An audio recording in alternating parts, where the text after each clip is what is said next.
এই জিহাদ একটি ফরজ ইবাদত। এটা তথাকথিত কোন আন্দোলন সংগ্রাম কিংবা লড়াই নয়, এটা একটা ফরজ ইবাদত। এটাকে আল্লাহ তাআলা আয়াত নাযিলের মাধ্যমে ফরজ করেছেন।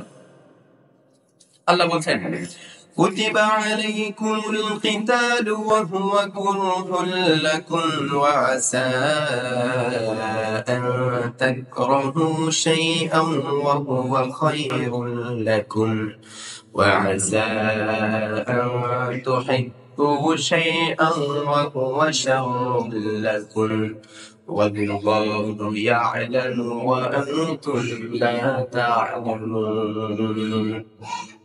আল্লাহ তাআলা তোমাদের উপরে কিতালকে ফরজ করেছেন, তোমাদের উপর আল্লাহ তাআলা লড়াই করাকে ফরজ করেছেন, যদিও তোমরা এটাকে অপছন্দ করো। তোমাদের অপছন্দকৃত বিষয়গুলোর মধ্যে কখনো কখনো আল্লাহ তাআলা তোমাদের জন্য কল্যাণ রেখেছেন, আবার তোমাদের পছন্দনীয় কাজগুলোর মধ্যে, পছন্দনীয় বিষয়গুলোর মধ্যে আল্লাহ অকল্যাণ রেখেছেন। বস্তু যখন খেয়ে আল্লাহ তাআলা তোমাদের সম্পর্কে, তোমাদের কল্যাণ সম্পর্কে সব জানেন, তোমরা কিছুই জানো না। আল্লাহ জিহাদকে ফরজ করেছেন এবং আল্লাহ জানেন এই বিষয়টাকে মানুষ খুব বেশি একটা পছন্দ করবে না।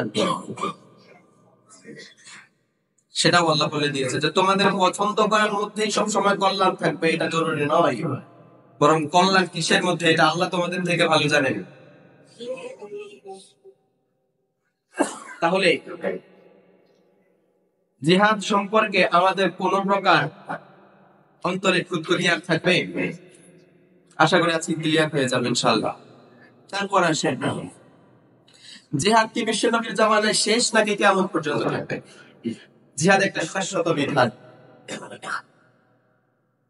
এটা ঈমানের অনেক বড় একটা অংশ জুড়ে আছে। কোরআন কারীমে সবচেয়ে বিবৃত ভাবে, সবচেয়ে বড় ব্যাখ্যা, সবচেয়ে বেশি ব্যাখ্যা করে আল্লাহ তাআলা যে বিধানটার কথা বলেছে সেটা হচ্ছে জিহাদ।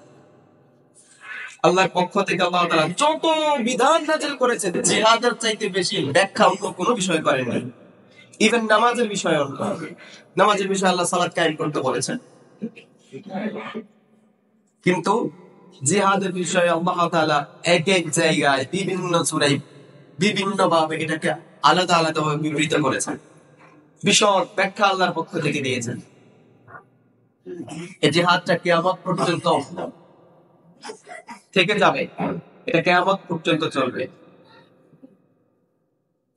বিশ্বনবী সাল্লাল্লাহু আলাইহি ওয়াসাল্লাম বলছেন আল জিহাদু মাদিন ইলা ইয়াউমিল কিয়ামাহ, জিহাদ কিয়ামত পর্যন্ত স্থায়ী হবে, কিয়ামত পর্যন্ত থাকবে। সময়ের প্রয়োজনে, পরিস্থিতির প্রয়োজনে এই জিহাদ মুসলমানদেরকে করতে হবে এবং মুসলমানরা করবে।